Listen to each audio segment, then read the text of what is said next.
Bien, bien bonjour. Donc pour ce webinaire sur les nouveautés Revit 2019, je suis accompagné avec mon ami Christophe. Bonjour tout le monde. Et on va voir ce matin un ensemble de nouveautés sur le noyau Revit, notamment sur la partie de l'interface. Il y a eu beaucoup d'améliorations et beaucoup de nouveautés, et sur la partie architecture. La partie structure, on la reporte volontairement à la semaine prochaine. Je vais vous donner la date exacte, tout simplement parce que notre collègue sur la partie architecture, sur la partie structure est dans le train avec les grèves. Et puis en plus, on s'est aperçu qu'il y avait quand même beaucoup de choses à voir et que le temps nous était limité. Donc là, concrètement, on va essentiellement parler des nouveautés qu'il y a sur l'interface et surtout les améliorations en architecture dans le produit Revit. Donc, je me suis présenté, moi je suis Frédéric Régnière, donc je suis le responsable des produits RFSA et donc je serai accompagné de Christophe. Bonjour, bonjour. Bon. Je suis ingénieur d'application au sein de la société RFSA et je serai votre interlocuteur pour une partie de la démonstration. Bien, donc juste un bref rappel, il y a une slide sur qui on est, parce qu'il y a des gens qui sont nouveaux quand même dans les webinaires. Donc RFSA est un intégrateur de solutions pour les logiciels de CAO. Essentiellement, nous sommes associés à Autodesk sur le marché français, sur la mise en place des outils dans les cabinets d'architecture et dans les bureaux d'études ou entreprises également, et avec un parcours qui nous a amené de 1988, donc c'est à 30 ans maintenant, cette année on va fêter nos 30 ans, où on était un bureau d'études mécaniques, on faisait du développement, on faisait des études, surtout du calcul, et puis dès 89, on a commencé à mettre en place des solutions de DAO, notamment avec AutoCAD, changement des planches à dessin avec des PC, des 286 et des 386, à l'époque il n'y avait pas de souris. Et puis ensuite, on est monté tout doucement sur la partie des réseaux, gestion des données, notamment du bureau d'études. C'est pour ça que REF est très spécifique en France et a, je dirais, deux activités qui sont l'activité des applications, les outils que vous utilisez tous les jours au quotidien, que ce soit Revit aujourd'hui ou même AutoCAD, et puis les solutions métiers qui sont autour d'AutoCAD, mais également la partie de la gestion des machines, des réseaux, du partage des données dans le cloud. Nous sommes nous-mêmes équipés d'un data center à Lyon, dans lequel on héberge de nombreux serveurs, de nombreux postes de travail qui permettent de travailler en collaboration efficacement, notamment autour de la maquette numérique. Donc nous avons plusieurs agences. Là, on vous parle aujourd'hui du siège de Grenoble, mais concrètement, nous avons des agences à Lyon et des agences à Paris, avec notamment l'ouverture début juillet on triple nos surfaces à Paris, dans le 12e arrondissement, à Nation, sur lequel vous serez bien sûr prochainement invité à visiter nos nouveaux locaux. Donc aujourd'hui, on a les pieds dans le plat dans la partie maquette numérique. On s'aperçoit que, vous constatez que Revit est quand même un acteur majeur, puisqu'il est passé de grosso modo, il y a en 2013, sur les projets qui étaient en BIM à 20% du marché à plus de 70% aujourd'hui du marché. Et donc c'est un moteur que l'on utilise maintenant très souvent dans la conceptualisation, la conception et voire l'exécution des projets en maquette numérique. Donc, comme tous les printemps, il y a une nouvelle version qui est sortie, c'est la version 2019 que vous avez peut-être déployée. Et donc, dans cette version 2019, vous avez un certain nombre d'améliorations. Donc, on va regarder un peu plus dans le détail ce matin, notamment sur l'interface, avec des nouveautés qui étaient très attendues par par les utilisateurs. Et puis, on fera un point un peu plus particulier sur la partie de l'architecture avec un certain nombre d'améliorations. Donc, et pour la partie structure, on vous propose de se revoir donc avec Mireille notamment le 26 à 11h, où on fera une heure spécifique sur la partie structure. Alors, dans les nouveautés, une des nouveautés dans l'interface de Revit qui est importante, c'est les onglets. hein, concrètement. Maintenant, un peu comme avec AutoCAD, hein, où on a cette gestion d'onglets, ben, l'éditeur a mis en place les onglets avec le nom du fichier dans l'onglet dans Revit. Alors ça va nous améliorer énormément, je dirais, la rapidité de travail dans Revit, parce que du coup, on va avoir une meilleure accès aux vues et facilité à ouvrir et fermer les vues beaucoup plus efficacement que ce qu'on avait auparavant. On n'avait pas le nom de la vue qui était dans l'onglet. Donc ça, c'est une nouveauté importante et qui franchement, facilite un certain nombre de choses. Autre nouveauté, et là par contre, je pense que j'ai entendu 1000 fois la question au niveau du support, hein, depuis une dizaine d'années, depuis 2005 sur Revit, c'est le support multi-moniteur. Concrètement, maintenant, vous allez pouvoir travailler avec 2 moniteurs, un moniteur bien sûr comme d'habitude, mais 2 moniteurs, 3 moniteurs. Vous pouvez travailler avec autant de moniteurs que vous voulez dans Revit. Alors ça, bien sûr, il faut avoir la carte graphique adéquate et bien sûr les sorties adéquates pour pouvoir travailler avec Revit efficacement, hein, notamment au niveau de l'affichage. N'oubliez pas que votre carte graphique doit être certifiée pour travailler avec Revit, pour que les pilotes gèrent efficacement la partie, pas du double affichage, mais surtout la partie de l'affichage des matériaux dans les fenêtres et que ce soit relativement rapide. Mais ça, maintenant, on l'a dans Revit et c'est une avancée quand même importante. Autre nouveauté, là qui est loin d'être négligeable aussi, c'est la partie de l'affichage des niveaux dans les vues 3D.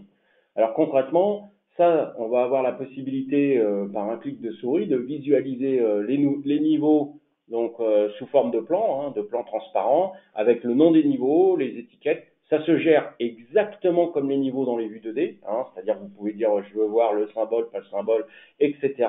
Et quand vous travaillez en 3D, vous allez avoir la possibilité de voir tout de suite l'accrochage au niveau. Vous tracez un mur, vous tracez un élément, vous allez voir à quel niveau il s'accroche. Donc ça va vous permettre d'être plus efficace, notamment dans la partie travail dans la vue 3D, qui est un phénomène qui s'accélère de plus en plus maintenant que les logiciels sont efficaces sur ce point-là.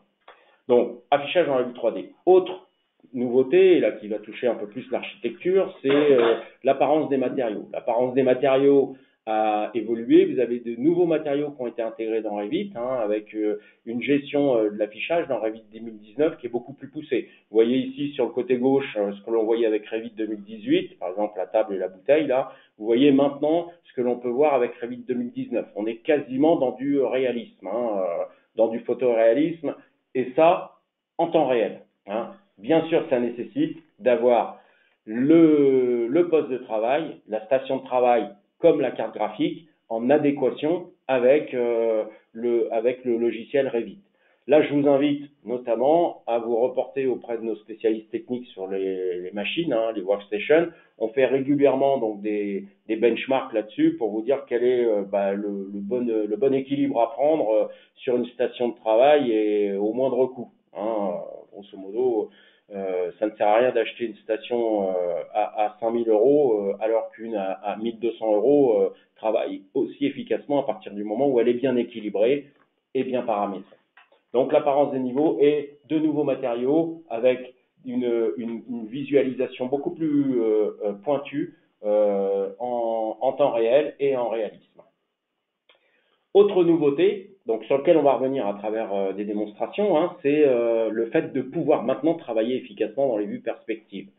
Donc, quand on est dans une vue, qu'elle soit en mode orthographique, comme le précise Revit, ou en mode perspective, hein, en axonométrie ou en mode perspective, grosso modo, vous pouvez changer automatiquement et switcher d'un mode de vue à l'autre et travailler dans la vue en perspective. Alors ça, c'est intéressant. Vous avez aussi la possibilité, quand vous êtes dans la vue en perspective, de pouvoir tout de suite appuyer sur un bouton pour avoir une vue plein écran de la vue perspective, alors qu'avant on était obligé de tirer les bords de la vue caméra pour avoir cette vue en plein écran.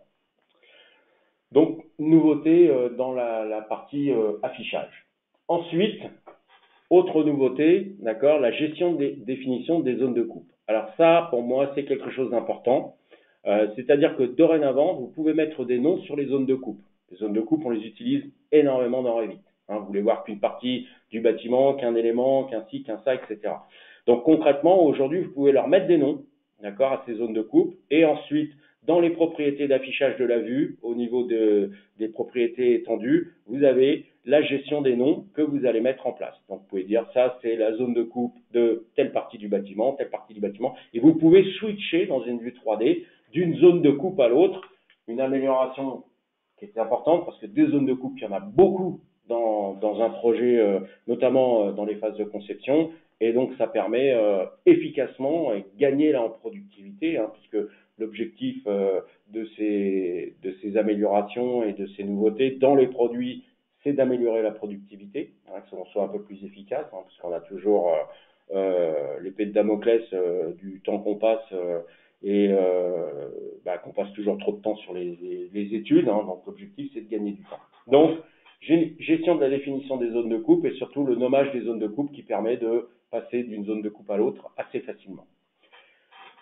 Dans les nouveautés aussi qu'on attendait depuis un moment, et là on l'attendait depuis 4 ans, maintenant c'est l'intégration de la condition ou dans les filtres. Alors les filtres de vue pour les gens qui travaillent dans Revit, c'est quelque chose qu'on utilise énormément, et souvent on a de la combinaison des filtres à faire. Alors auparavant c'était un peu compliqué, il fallait les mettre dans le bon ordre, faire ceci, faire cela, enfin les combiner pour essayer d'avoir quelque chose qui tenait la route, s'appuyer sur des paramètres pour gérer les conditions.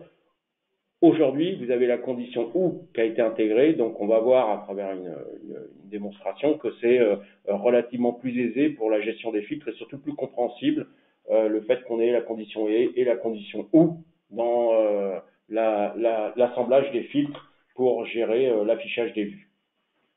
Donc ça, c'est une nouveauté importante dans la partie interface, notamment graphique de Revit. Autre nouveauté qu'on a dans la version Revit 2019, donc vous voyez qu'il y a quand même pas mal de choses, parce qu'après, on le dit, mais on vous montrera la structure la semaine prochaine, et également dans 15 jours la partie fluide, avec les améliorations en plomberie, CVC et électricité, donc ça fait quand même beaucoup de choses. Vous avez la gestion du double hachurage. Alors ça, en architecture, c'était demandé. Le fait maintenant de pouvoir mettre un hachurage, un type d'hachurage en avant-plan, un type d'hachurage en arrière-plan et pouvoir avoir des représentations beaucoup plus détaillées des zones de coupe dans un projet Revit et surtout de pouvoir affiner, mélanger et être beaucoup plus précis au niveau de l'affichage du hachurage dans Revit. Alors ça, c'était demandé, ça aurait pu être mis à un moment, mais concrètement, ça arrive qu'avec la version 2019. Ensuite, dans les nouveautés également que l'on a, on a l'amélioration de l'alignement vertical du texte, une petite modification, une petite amélioration, mais qui a son pesant de cacahuète quand on doit faire glisser du texte dans une feuille pour décrire ou pour mettre une procédure ou quelque chose comme ça, qui vient de Word, enfin un copier-coller. Grosso modo, dans la mise en page, c'est beaucoup plus simple. Alors, ça ne remplace pas Word, bien sûr, mais grosso modo, mettre en place du texte dans Revit est beaucoup plus simple aujourd'hui que ce que l'on avait avec ces petites améliorations dans l'alignement vertical du texte.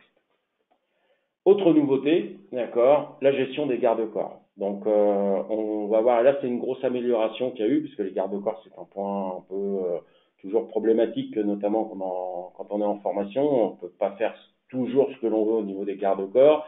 Là, concrètement, on va pouvoir aller un peu plus dans le détail, notamment le fait que les garde-corps suivent le terrain, par exemple, la topo.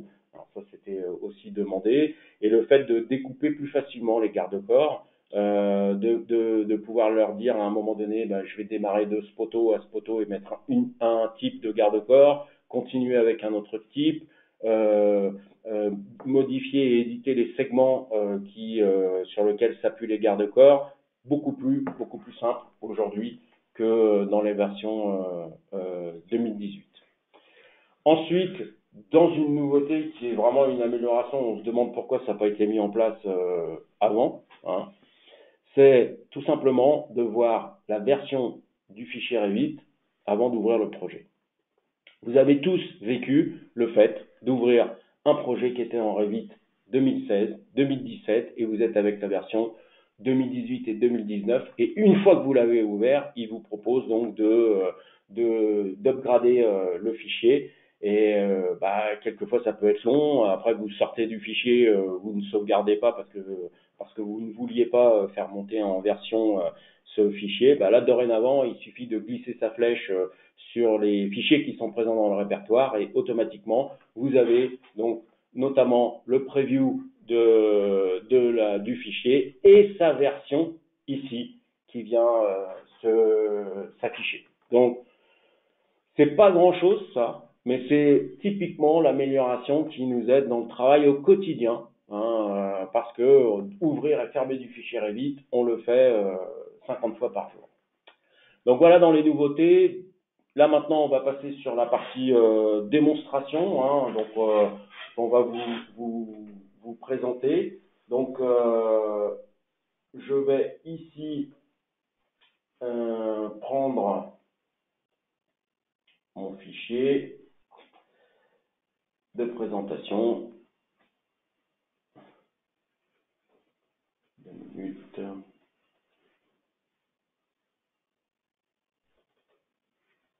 Voilà. Ok, donc là ici, je vais me mettre en plein écran. D'accord.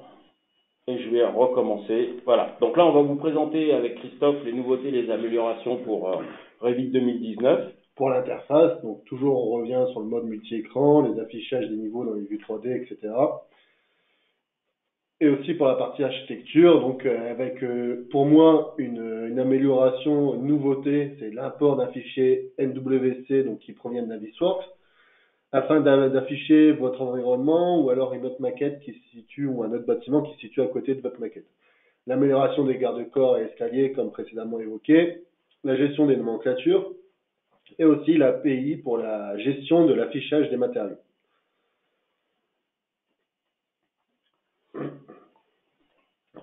Donc voilà, l'utilisation du mode multi-écran, bon, ça peut paraître simple pour les personnes qui ont déjà utilisé d'autres softs avec cette option.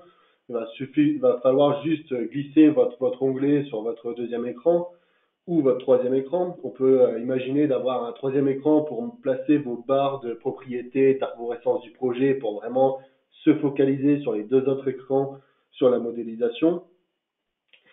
Donc après, il vous suffit d'organiser toutes vos fenêtres pour la bonne marche, pour la bonne modélisation de votre maquette.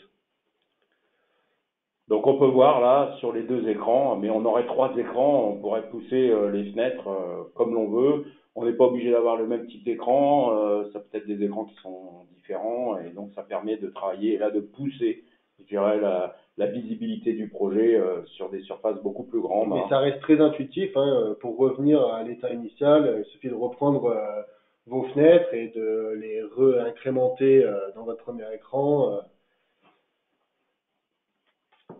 Simplement, voilà. Vous voyez, on fait glisser ici et puis on vient les mettre. Le fait qu'on les voie maintenant avec le nom des onglets, ça nous facilite également la vue. On voit les onglets en haut. Là, ici, on clique sur l'onglet et facilement, un peu comme avec les onglets d'AutoCAD, je dirais, on a la possibilité de passer d'un onglet à l'autre. Donc l'affichage des niveaux dans la vue 3D. Ça, c'est vraiment une fonction qui paraît comme ça anodine, mais pour l'avoir utilisé, c'est vraiment quelque chose où on va pouvoir vraiment se retrouver dans notre vue 3D.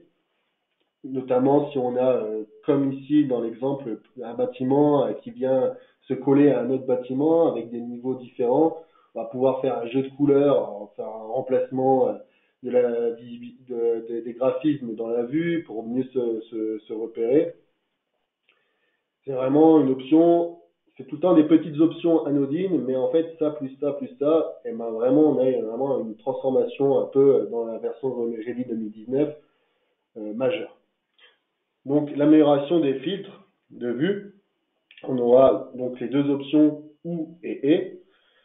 Ça va vraiment nous permettre plus simplement de réaliser nos filtres.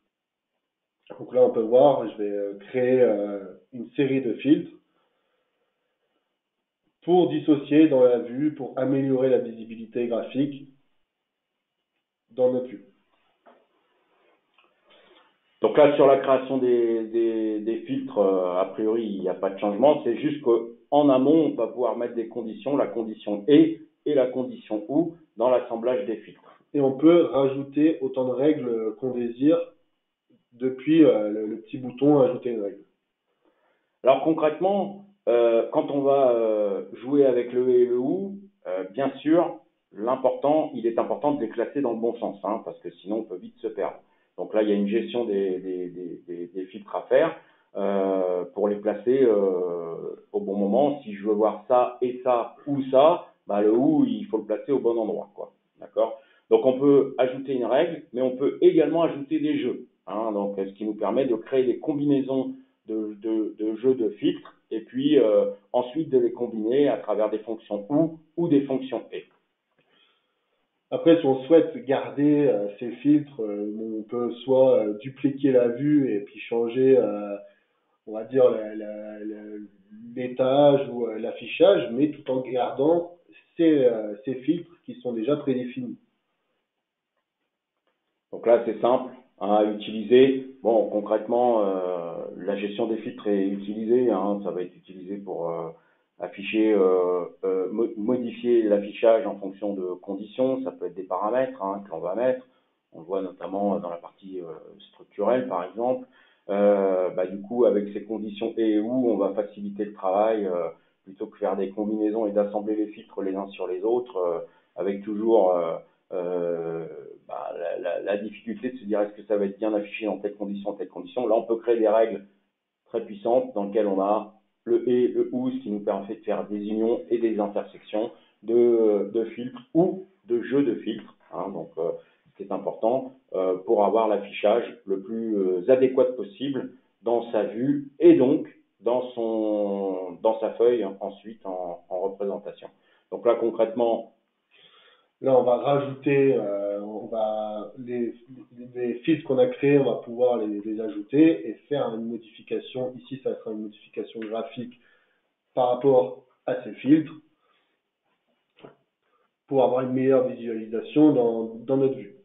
Donc comme ça, là, ici, on voit les locaux femmes, c'est ça? C'est ça, donc les WC, on va gérer les WC, donc on va pouvoir afficher les hommes en bleu, les femmes en rose, scinder tous les éléments pour avoir une meilleure visibilité, pour transmettre éventuellement à quelqu'un, à un autre interlocuteur dans le projet, qui n'est pas du métier, mais qui va pouvoir se représenter plus facilement le plan. Donc on a mis rose et bleu, on aurait pu mettre le contraire. Hein. Voilà. Et donc là, concrètement, on peut voir donc la modification des affichages. Donc maintenant, on va passer au mode de projection, donc soit orthographique ou perspective. Depuis votre propriété, donc on va avoir une propriété qui s'appelle mode de projection. Dans cette propriété, nous allons pouvoir choisir soit orthographique, soit perspective. Donc il s'agit bien sûr de la vue, donc dans une vue 3D. Donc pour avoir la différence entre perspective orthographique, perspective, ça sera avec un angle. Donc on va visualiser notre maquette en mode perspective. Mais ce qui est intéressant, c'est qu'à partir de ce mode perspective, on va pouvoir aussi rentrer dans le bâtiment directement sans passer par l'outil navigation.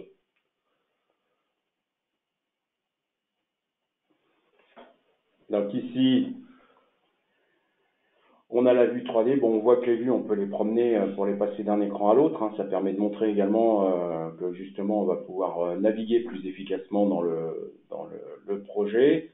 Et donc là, ici, si j'ai ma vue générale, à un moment donné, cette vue, elle est en orthographique et on va la passer en mode perspective. En mode perspective. Donc on peut ici, tout simplement, en cliquant sur ce bouton, donc là, on va mettre en place des annotations, affichage des niveaux dans notre vue 3D.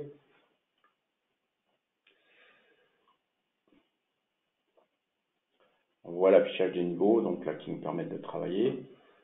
On va pouvoir masquer les éléments qui nous gênent à la visualisation. Mhm.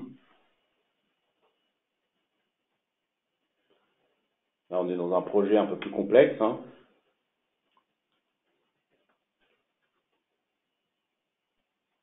Donc on voit typiquement là qu'on peut voir la partie des niveaux, hein. On pourrait travailler sur ces niveaux et mettre un certain nombre d'éléments, hein, comme des murs, des objets, hein, les fixer sur ces niveaux qu'on voit maintenant dans la partie 3D, ce qui nous permet de mieux comprendre le projet. Et là, bah, typiquement, vous voyez que le mode de projection qui est orthographique, on va pouvoir switcher d'un mode donc cartographique à un mode perspective. Donc là, Faisal Dutko chez nous a préparé cette maquette, d'accord, pour qu'on puisse le montrer efficacement. Vous voyez que là, on se promène donc directement dans la vue. Grâce au mode perspective, hein, toujours. On n'aura pas la même possibilité avec le mode orthographique. On va devoir passer par la navigation pour avoir ce résultat. Alors concrètement, ça c'est une avancée qui est importante, hein, notamment pour les gens qui utilisaient SketchUp, qui avaient cette possibilité-là, c'est facile. Pour un architecte maintenant, à travers Revit, il peut se promener directement dans sa fenêtre de travail en mode perspective. Un peu comme Navisworks. Un peu comme Navisworks, c'est vrai, Christophe. Donc là, ici, on va pouvoir donc générer une vue caméra, d'accord? Ça c'est un des avantages de Revit, hein. Et cette vue caméra, vous voyez que maintenant, avant on était pour l'étendre, on était obligé de faire ça. Alors, ça c'est une vraie galère, hein. Maintenant, vous avez la possibilité de décadrer la vue caméra ici pour l'avoir en affichage plein écran. Et puis ensuite de vous promener, de choisir votre mode de vue. Là, grosse avancée également dans la visualisation du projet Revit. D'accord, et vous voyez, on peut se promener dedans en mode perspective. Donc ça, c'est sur l'interface, d'accord, une amélioration importante du mode d'affichage graphique, notamment pour visualiser, réviser le projet plus facilement dans Revit. Donc là, vous voyez, on se promène dans le bâtiment, et de façon très simple. Et si à un moment donné, on veut revenir dans une vue orthographique, axonométrique, concrètement, il suffit de cliquer sur le bouton pour revenir sur ce mode de vue-là. Si par contre, on se situe dans une pièce et à ce moment-là, on veut changer de mode, Revit va nous sortir automatiquement du bâtiment, à partir du mode orthographique. On pourrait également, bien sûr, dans ces vues, toujours gérer la partie de l'ombrage ou de l'affichage en matériaux réalistes ou en rendu réaliste. Voici le double hachurage. Donc, le mode de double hachure va vraiment être intéressant, notamment pour les architectes. Ici, dans la démonstration, on va passer un remplissage plus une hachure afin de déterminer du premier coup d'œil les types de cloisons, les types de murs dans notre bâtiment. Donc, depuis le remplacement des visibilités, on va pouvoir créer notre double hachurage. Et on verra aussi tout à l'heure, depuis le dessin, en faisant un clic droit, on va pouvoir aussi définir un double hachurage très simplement.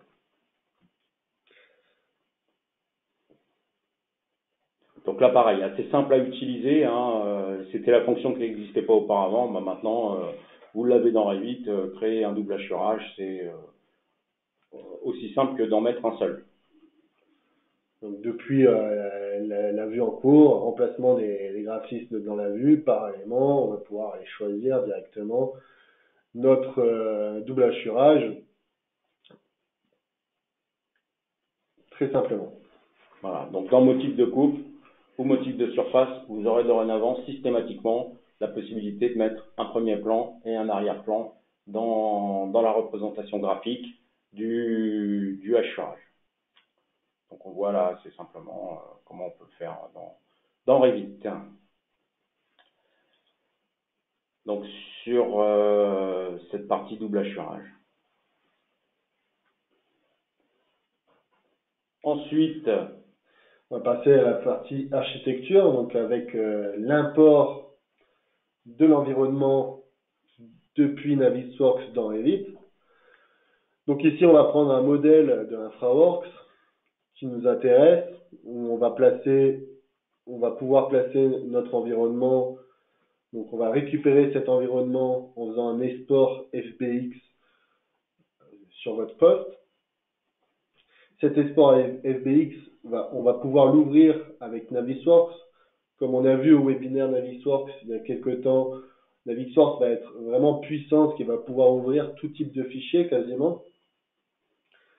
Donc on va récupérer cet export fait de InfraWorks dans Navisworks pour le transformer en NWC et pour l'intégrer dans Revit. Puisque maintenant, depuis quelques mois, le modèle Navisworks se charge en liaison de fichiers directement dans Revit.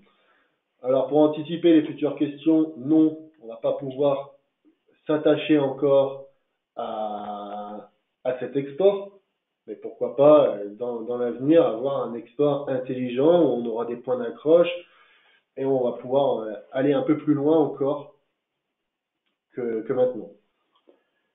Donc là, je suis dans Revit. Donc depuis le modèle de coordination, nous allons pouvoir aller chercher notre export NWC pour après pouvoir l'afficher dans notre modèle. Donc pour le placement, pour le moment, c'est pas encore super ludique, donc on va devoir quand même aller un peu à tâtons pour vraiment le placer au bon endroit. Mais voilà, c'est une première dans Revit et ça va être, ça demande encore à être amélioré. Mais on peut voir déjà l'étendue de la possibilité de mettre un format NWC dans un format RVT.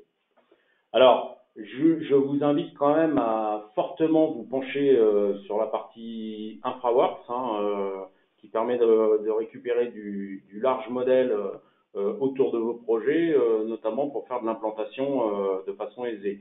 Et là, je vous invite également à suivre les webinaires que l'on fait sur InfraWorks ou des formations même également sur InfraWorks. C'est un produit qui se prend assez facilement en main. Ce sont des formations qui durent 2 jours et qui vous permettent rapidement d'accéder aux bases de données publiques et qui sont très nombreuses aujourd'hui pour reconstruire l'environnement autour de votre projet. Et dans certaines villes, si je prends des villes comme Paris ou comme Genève, vous avez du détail qui est relativement important pour vous faciliter le travail. Donc InfraWorks, produit à avoir dans la ligne de mire parce que vous permettra de travailler efficacement demain sur vos projets. Navisworks, on ne le présente pas, puisqu'on l'a déjà présenté, mais concrètement, comme en plus il est dans les suites Autodesk, c'est un produit que vous avez Navisworks de facto avec Revit, l'outil numéro 1 pour visualiser le projet, gérer le projet, faire la synthèse multifichier. Et donc, une fois que vous avez fait l'assemblage de fichiers qui sont hétérogènes, ça peut être de la méca, des machines, de ci, de ça, ça vous permet de l'intégrer dans Revit, le NWC, de le lier pour pouvoir vous mettre en contexte. On va aussi pouvoir travailler directement dans Revit avec Navisworks en synchronisant ces fichiers. Donc ça va vraiment être quelque chose pour améliorer la visualisation d'un fichier dans du 3D. Parce que des fois Revit, c'est un peu... Nous allons enchaîner sur l'amélioration des fonctionnalités pour les garde-corps, comme on a vu précédemment. Donc concrètement, les garde-corps ici, on va pouvoir créer des clôtures qui vont s'adapter à la topographie pour créer des clôtures pour séparer notre maquette. Ça, c'est vraiment, je trouve que c'est vraiment un avantage. Et ça se fait en dynamique, c'est-à-dire que même si on déplace le garde-corps ou la clôture, elle va suivre et épouser le terrain de façon dynamique.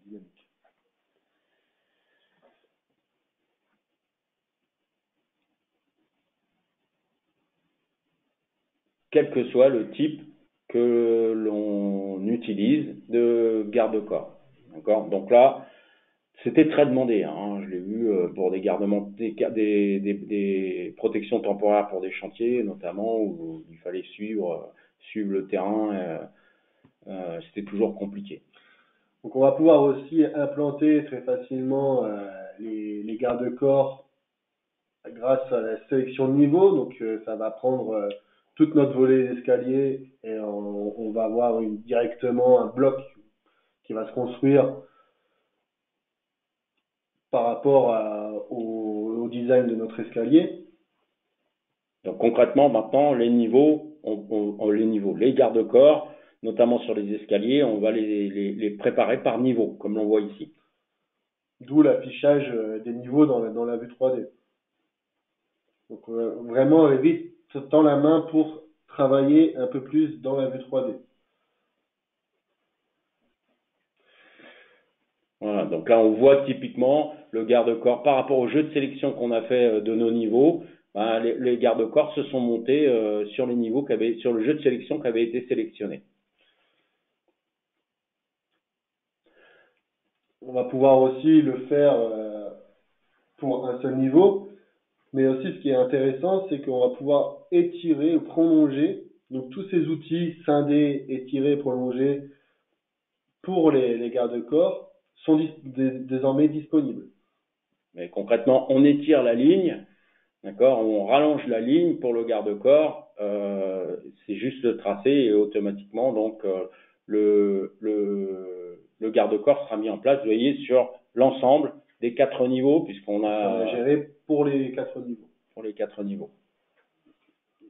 Donc beaucoup plus simple dans la fonction garde-corps qui était concrète. Vous voyez également qu'on peut modifier les jonctions, là, on le voit sur le bouton qui est ici, là, on va avoir la possibilité de modifier les jonctions plus facilement dans Revit également pour séparer les éléments des garde-corps. D'accord, ça c'est intéressant. Ça évite de tracer 2 lignes de filantes pour les garde-corps. Donc ici, on va passer à la partie de gestion des nomenclatures. Donc pour les nomenclatures, on va avoir un outil pour gérer l'organisation des nomenclatures dans l'arborescence du projet, afin de donner et ou de les classer. Donc on va les ordonner et aussi les classer. Concrètement, auparavant, on ne pouvait pas gérer les nomenclatures, enfin les classer comme des feuilles ou comme des vues dans Revit. Maintenant, on a cette possibilité-là, et notamment, par exemple, si j'avais des lots à faire, puisque j'ai la notion de lot maintenant qui est intégrée, ben, j'ai la possibilité de faire des classements par lot. J'ai fait des nomenclatures pour mon maître d'ouvrage ou mon maître d'œuvre, j'ai fait des nomenclatures pour mes différents métiers. Ben, je vais pouvoir les classer assez facilement. Lot menuiserie, par exemple, puis je pourrais avoir différents lots et faire du classement pour faciliter encore une fois la productivité dans Revit des nomenclatures, parce que vous savez que les nomenclatures sont nombreuses dans un projet Revit. Plus on avance, plus on va mettre en place des nomenclatures en fonction des différents corps d'état. Donc là, maintenant, possibilité de les gérer directement comme des feuilles ou des vues et de faire du classement et de nomenclaturer, je dirais, la gestion des nomenclatures. Donc avant, pour gérer cet aspect lot, on allait créer un paramètre où on va mettre plein de règles. Bon, ici, c'est vraiment maintenant très simple. On va pouvoir gérer directement par les lots. Et aussi gérer l'organisation. Parce que, comme Frédéric l'a évoqué, des fois c'est vraiment très compliqué. On peut avoir vraiment une trentaine de nomenclatures à gérer facilement. Et la façon de pouvoir les organiser, on va pouvoir quand même se retrouver quand même beaucoup plus facilement dans notre projet. On pourrait également mettre des filtres donc sur l'affichage des nomenclatures, c'est-à-dire concrètement filtrer et puis dire bah voilà les plombiers ne voient que les nomenclatures plomberie, un tel ne voit que tel type de nomenclature pour éviter de charger l'arborescence de vue. Donc, autre point qui est là pour les développeurs, qui était demandé, on l'a eu nous au support et on ne pouvait pas le gérer avant, c'était le fait de pouvoir interconnecter des logiciels à travers le développement notamment sur la gestion des matériaux. Donc concrètement, ce qu'on avait comme problème auparavant, c'est qu'on ne pouvait pas piloter à travers une application externe l'affichage des matériaux dans la fenêtre de Revit. Maintenant, là, ça c'est plus pour les gens qui font du développement en .NET, hein, mais on a la possibilité de pouvoir attaquer les librairies Revit, notamment sur l'affichage des matériaux. Et comme ici vous le voyez, concrètement, on a développé une petite application qui nous permet de modifier, de changer l'affichage directement dans Revit des matériaux, et on voit que c'est quand même efficace, ça peut se faire en temps réel. Ces fonctions-là sont réservées aux gens qui développent. Donc voilà pour la partie démonstration, hein. Donc il est moins quart. Ce que l'on vous propose maintenant, c'est de répondre à un certain nombre de questions. Quelques questions on va pouvoir prendre, quelques questions-réponses pour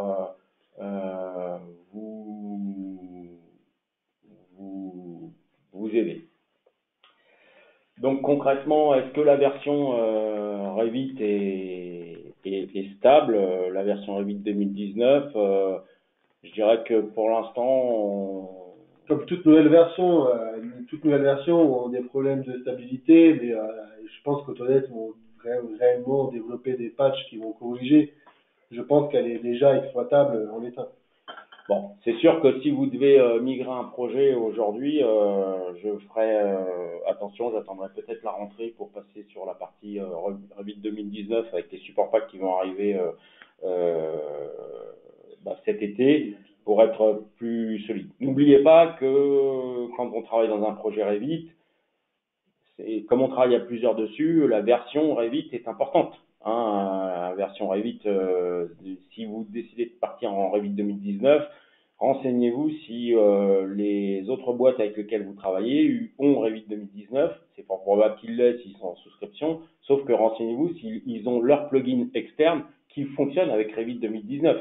Parce que ça, il y a toujours un décalage, comme Autodesk met à disposition les API 15 jours avant la sortie de Revit. Grosso modo, les équipes de développement sont toujours un peu à la traîne, mais c'est pas de leur faute, pour faire migrer leurs applications de la version Revit 2018 par exemple à Revit 2019. Il faut quand même quelques semaines de tests pour valider. Donc, je ne démarre pas un projet en Revit 2019 si j'ai pas fait le tour avec toutes les sociétés avec lesquelles je travaille pour checker que leur plugin, je pense par exemple à des plombiers ou à des structureux qui pourraient travailler avec des plugins chez Sophistic par exemple, et voir est-ce qu'ils ont bien la version 2019 qui tourne.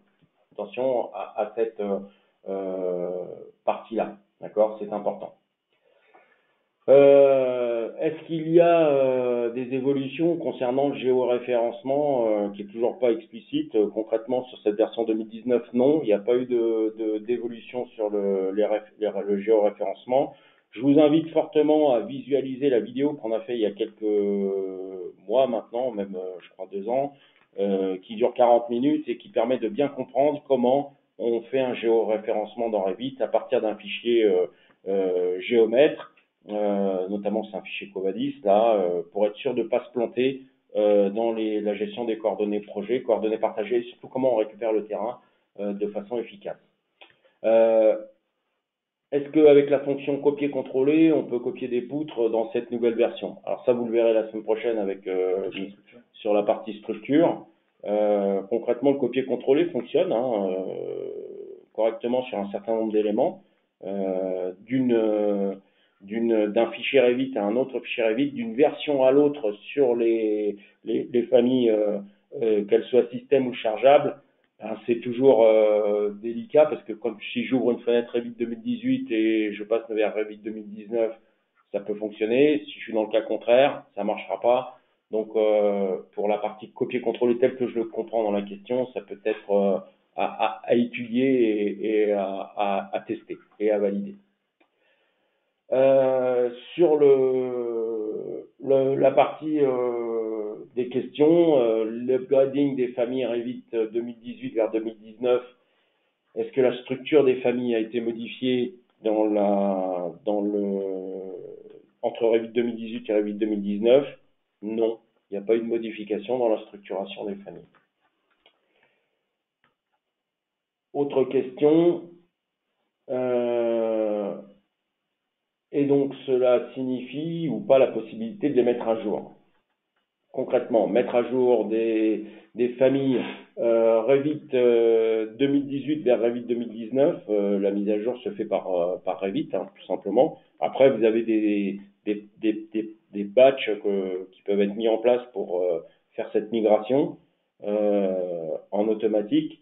La seule chose que vous avez en amélioration dans Revit 2019, c'est que quand vous allez ouvrir une famille, vous allez voir de quelle version elle est, si elle est en 2018, 2017 ou 2019, puisque maintenant vous avez l'affichage qui est visible, l'information qui est visible à l'ouverture du fichier. Vous pouvez bien sûr, encore une fois, traiter par lot l'ouverture des fichiers pour les enregistrer en version 2019. Notamment, Dynamo peut vous servir à ça et je vous invite donc à vous rapprocher de notre support sur la partie Dynamo qui vous permettra d'automatiser ces fonctions-là plus facilement. Autre question, combien ça coûte la version 2019? Ça coûte, c'est dans vos souscriptions, hein, donc concrètement aujourd'hui, vous avez, si vous êtes en souscription ou en maintenance, c'est-à-dire soit vous avez des mises à jour tous les ans, soit vous êtes en souscription et votre produit est maintenu au quotidien, il suffit de le télécharger. Est-ce qu'il est possible d'avoir les anciennes vidéos? Oui, bien sûr, hein, il suffit d'envoyer un mail à marketing@refsa.com et vous avez la possibilité de visualiser les vidéos. On en met également un certain nombre sur la chaîne YouTube Refsa. Hein, je vous invite à y aller. Là, vous pouvez visualiser les vidéos au fil de l'eau qui sont déposées par le service communication chez nous. Voilà. Donc, écoutez, ce que je vous propose, c'est de clore cette présentation.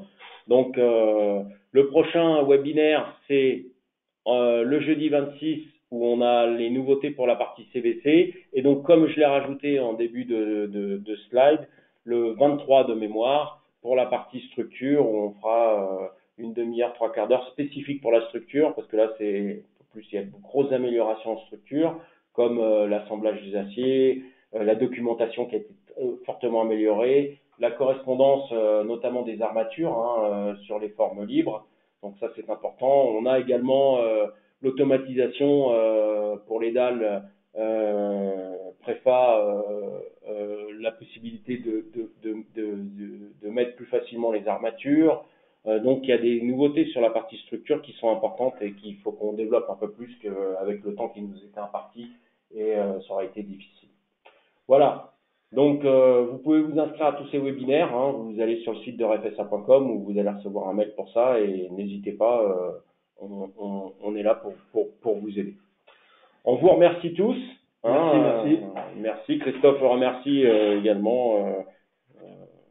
Pour votre attention et votre écoute, et puis essayez de revenir encore plus nombreux chaque semaine. Voilà, c'est webinaire. Bien, nous vous souhaitons un bon appétit, il est bientôt midi, et puis à très bientôt sur les webinaires de RFSA. Merci, au revoir.